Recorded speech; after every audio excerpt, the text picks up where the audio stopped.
Mere Christianity, Book 2, Chapter 10. Hope. Hope is one of the theological virtues. This means that a continual looking forward to the eternal world is not, as some modern people think, a form of escapism or wishful thinking, but one of the things a Christian is meant to do.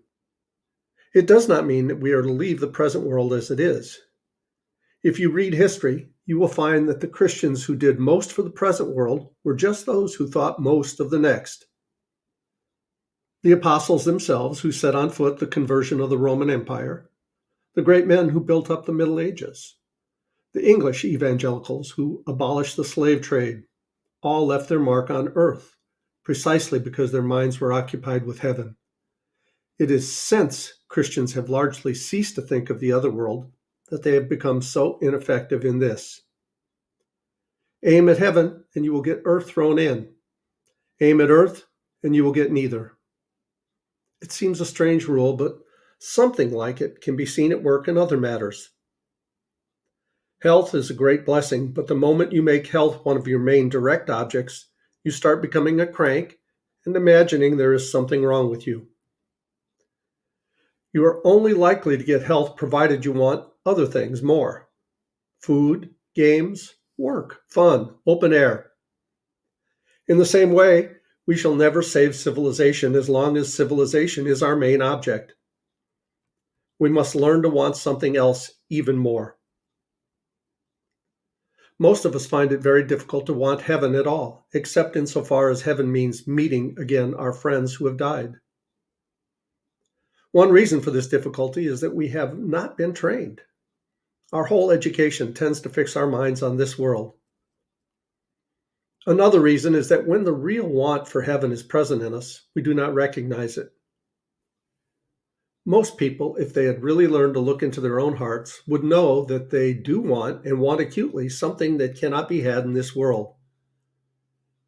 There are all sorts of things in this world that offer to give it to you, but they never quite keep their promise.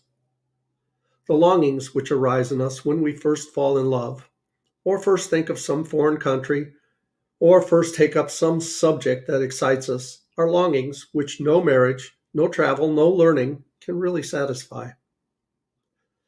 I am not now speaking of what would be ordinarily called unsuccessful marriages or holidays or learned careers.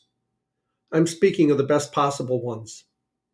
There was something we grasped at in that first moment of longing which just fades away in the reality. I think everyone knows what I mean. The wife may be a good wife, and the hotels and scenery may have been excellent, and chemistry may be a very interesting job. But something has evaded us. Now, there are two wrong ways of dealing with this fact, and one right one. One, the fool's way. He puts the blame on things themselves.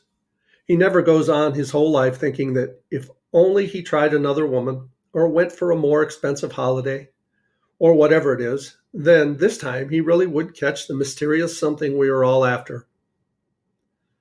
Most of the bored, discontented rich people in the world are of this type.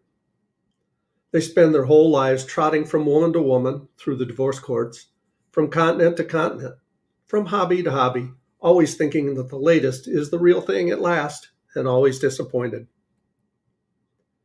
2. The way of the disillusioned, sensible man. He soon decides that the whole thing was moonshine.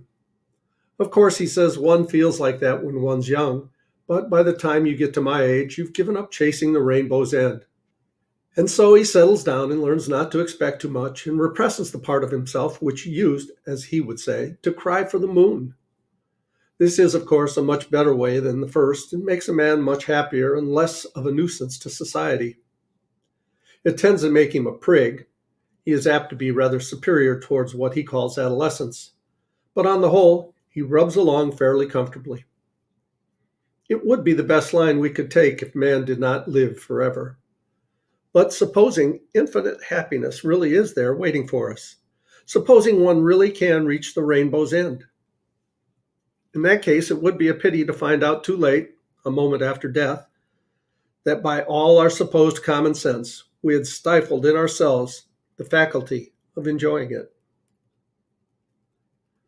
3. The Christian way. The Christian says creatures are not born with desires unless satisfaction for those desires exist. A baby feels hunger. Well, there is such a thing as food. A duckling wants to swim. Well, there is such a thing as water. Men feel sexual desire. Well, there is such a thing as sex. If I find in myself a desire which no experience in this world can satisfy, the most probable explanation is that I was made for another world. If none of my earthly pleasures satisfy it, that does not prove that the universe is a fraud. Probably earthly pleasures were never meant to satisfy it, but only to arouse it, to suggest the real thing. If that is so, I must take care, on the one hand, never to despise or be unthankful for these earthly blessings, and on the other, never to mistake them for something else of which they are only a kind of copy or echo or mirage. I must keep alive in myself the desire for my true country, which I shall not find till after death. I must never let it get snowed under or turned aside. I must make it the main object of life to press on to that other country and to help others do the same. There is no need to be worried by facetious people who try to make the Christian hope of heaven ridiculous by saying they do not want to spend eternity playing harps. The answer to such people is that if they cannot understand books written for grown-ups, they should not talk about them. All the scriptural imagery, harps, crowns, gold, etc., is of course a merely symbolic attempt to express the inexpressible. Musical instruments are mentioned because for many people, not all, music is the thing known in the present life which most strongly suggests ecstasy and infinity.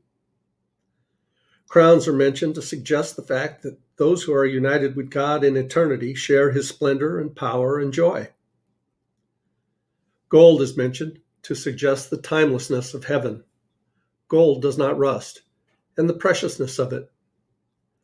People who take these symbols literally might as well think that when Christ told us to be like doves, he meant that we were to lay eggs. And we'll go on with chapter 11 in the next video. Thanks so much for watching. Love you guys. As Tigger says, ta-ta for now.